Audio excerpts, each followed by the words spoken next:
हरे कृष्णा। आप सभी को सटतिल्ला एकादशी की हार्दिक शुभकामनाएं। एकादशी का व्रत करे हरि काले नाम, संतान सुख का वर मिले मीठे सभी संताप। दोस्तों, शास्त्रों के अनुसार भगवान श्री कृष्ण धर्मराज युधिष्ठिर को माघ मास के कृष्ण पक्ष की एकादशी का महात्म बताते हुए कहते हैं कि हे राजन, माघ मास के कृष्ण पक्ष की एकादशी सटतिला या पाप हारने के नाम से विख्यात है, जो सब पापों का नाश करने वाली है। इस दिन तिल से बने हुए व्यंजन या तिल से भरा हुआ पात्र दान करने से अनंत पुण्य की प्राप्ति होती है। पद्म पुराण में वर्णित है कि तिलों के बोने पर उनसे जितनी शाखाएं पैदा होती है, उतने हजार वर्षों तक दान करने वाला व्यक्ति स्वर्ग लोक में प्रतिष्ठित होता है। सटतिला एकादशी का व्रत करने से मनुष्य की आध्यात्मिक उन्नति होती है, सभी प्रकार के पापों से मुक्ति मिलती है। जितना पुण्य कन्यादान, हजारों वर्ष की तपस्या और स्वर्ण दान से मिलता है, उससे अधिक फल प्राणी को एकमात्र सटतिला एकादशी का व्रत करने से मिल जाता है। यह व्रत परिवार के विकास में सहायक होता है और मृत्यु के बाद व्यक्ति को विष्णु लोक की प्राप्ति होती है। माघ कृष्ण एकादशी के दिन तिलों के 6 प्रकार से उपयोग करने के कारण इस एकादशी का नाम सटतिला पड़ा है। इस दिन तिलों का 6 प्रकार से प्रयोग करना चाहिए, जिनमें तिल से स्नान, तिल का ऊपन लगाना, तिल से हवन, तिल से तर्पण, तिल का भोजन और तिलों का दान करने पर स्वर्ग की प्राप्ति होती है। इस दिन नहाने के पानी में थोड़ा सा गंगा जल और कुछ तिल के दाने मिलाकर स्नान करके फिर भगवान विष्णु का पूजन करना चाहिए। चलिए आपको बताते हैं इस बार सटतिला एकादशी का व्रत कब रखा जाएगा, एकादशी और द्वादशी तिथि कब से कब तक रहेगी और व्रत पारण का यानी व्रत खोलने का शुभ मुहूर्त कब से कब तक रहेगा। इस बार एकादशी तिथि प्रारंभ होगी 24 जनवरी शुक्रवार को शाम 7:20 से और एकादशी तिथि समाप्त होगी 25 जनवरी शनिवार को रात 8:03 पर। इसलिए इस बार केवल 25 जनवरी दिन शनिवार को ही सटतिला एकादशी का व्रत रहेगा। एक दिन पहले यानी शुक्रवार को 10वीं तिथि के नियमों का पालन किया जाएगा। द्वादशी तिथि प्रारंभ होगी 25 जनवरी शनिवार की रात 8:03 से। इसी के साथ हरिवासर का समय भी शुरू हो जाएगा और द्वादशी तिथि समाप्त होगी 26 जनवरी रविवार को रात 8:04 पर। एकादशी यानी 25 जनवरी शनिवार को ब्रह्मा मुहूर्त का समय रहे सुबह 5:36 से 6:24 तक रहेगा। सूर्योदय होगा सुबह 7:01 पर, सूर्यास्त होगा शाम 6:05 पर। प्रातःकाल पूजा का शुभ मुहूर्त रहेगा 5:53 से 7:01 तक। शाम की पूजा का मुहूर्त शाम 5:52 से 7:54 तक रहेगा। राहु का सुबह 9 बजे से 10:30 बजे तक रहेगा। सुबह की पूजा जहां तक हो सके राहु काल का समय शुरू होने से पहले पहले तक कर लेनी चाहिए। द्वादशी तिथि यानी 26 जनवरी रविवार को सूर्योदय होगा सुबह 7:01 पर, सूर्यास्त होगा 6:06 पर। ब्रह्मा मुहूर्त का सुबह 5:50 से 6:24 तक। प्रातःकाल पूजा मुहूर्त सुबह 5:52 से 7:01 तक रहेगा। अभिजीत मुहूर्त दोपहर 12:01 से 1:01 तक रहेगा। राहु काल शाम 4:01 से 6 बजे तक रहेगा। हरिवासर का समय समाप्त होगा 26 जनवरी रविवार को सुबह 2 बजे तक, यानी कि शनिवार की मध्य रात्रि का यह समय रहेगा। तो आप रविवार को शुभ मुहूर्त में व्रत का पारण करेंगे और व्रत पारण मुहूर्त रहेगा 26 जनवरी रविवार को सुबह 7:01 से लेकर 9:05 तक।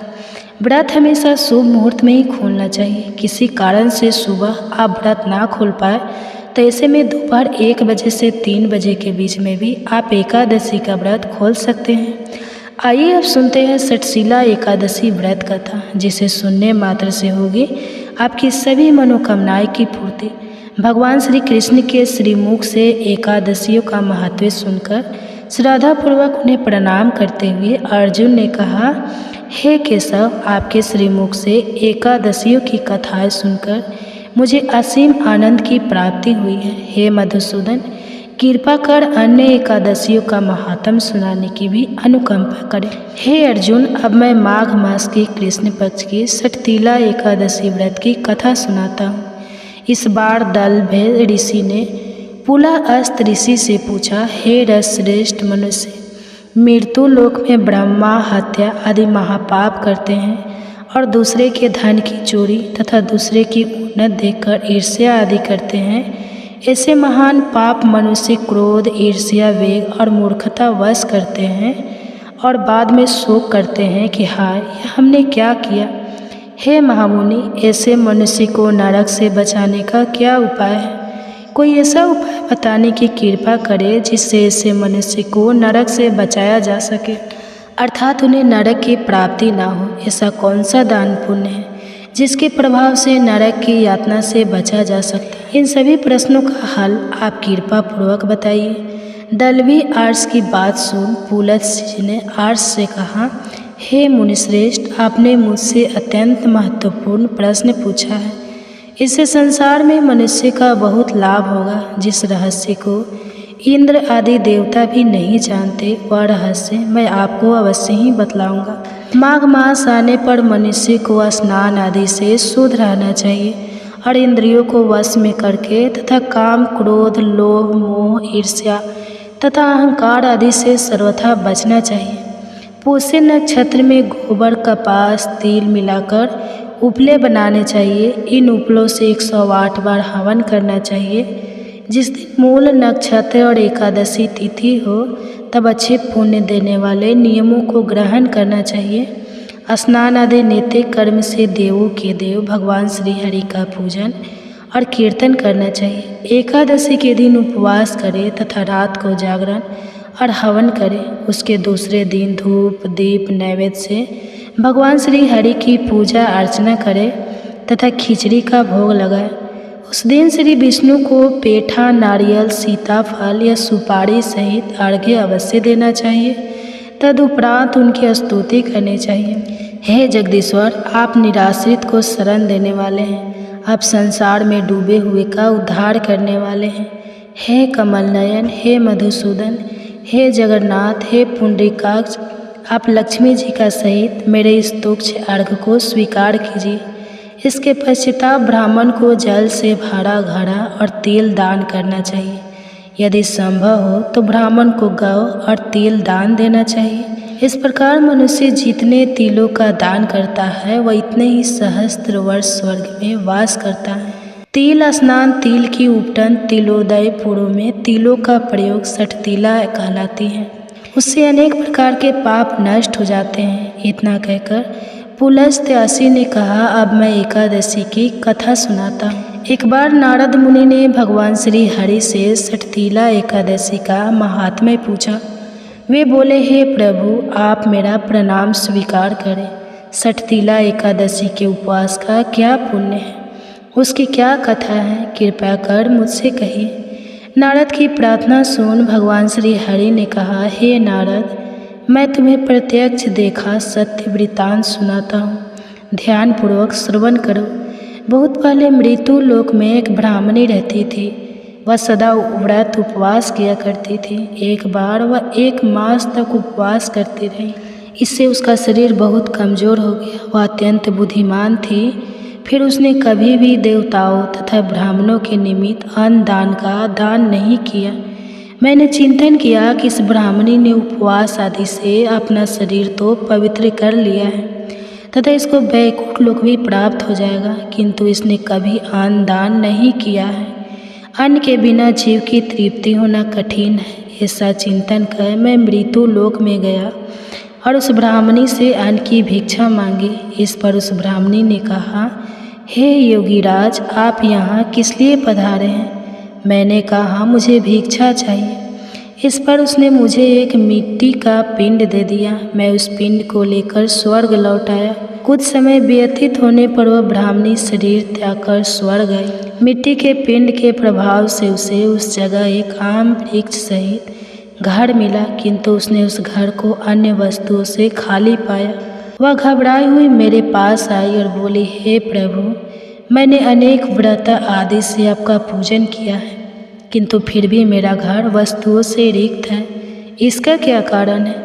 मैंने कहा, तुम अपने घर जाओ और जब देव स्त्रियाँ तुम्हें देखने आए तब तुम उनसे सटतीला एकादशी व्रत का महात्म्य और उसका विधान पूछना। जब तक वह ना बताए तब तक द्वार नहीं खोलना। प्रभु के ऐसे वचन सुन वह अपने घर गई और जब देव स्त्रियाँ आई और द्वार खोलने के लिए कहने लगी तब उस ब्राह्मणी ने कहा, यदि आप मुझे देखने आई हैं तो पहले मुझे सटतीला एकादशी का महात्म्य बताए। तब उनमें से एक देव स्त्री ने कहा, यदि तुम्हारी यही इच्छा है तो ध्यानपूर्वक श्रवण करो। मैं तुमसे एकादशी व्रत और उसका महात्म्य विधान सहित कहती हूँ। जब उस देव स्त्री ने सटतीला एकादशी का महात्म्य सुना दिया तब उस ब्राह्मणी ने द्वार खोल दिया। देव स्त्रियों ने ब्राह्मणी को सब स्त्रियों से अलग पाया। उस ब्राह्मणी ने भी देव स्त्रियों से कहे अनुसार सटतीला एकादशी का उपवास किया और उसके प्रभाव से उसका घर धन धान्य से भर गया। अतः हे पार्थ, मनुष्य को अज्ञान को त्याग कर सटतीला एकादशी का उपवास करना चाहिए। इस एकादशी व्रत के करने वाले को जन्म जन्म की निरोग प्राप्त हो जाती है। इस उपवास से मनुष्य के सभी पाप नष्ट हो जाते हैं। तो ये थी सटशीला एकादशी की संपूर्ण जानकारी। आपको कैसे लगे कमेंट्स करके ज़रूर बताएं। धन्यवाद।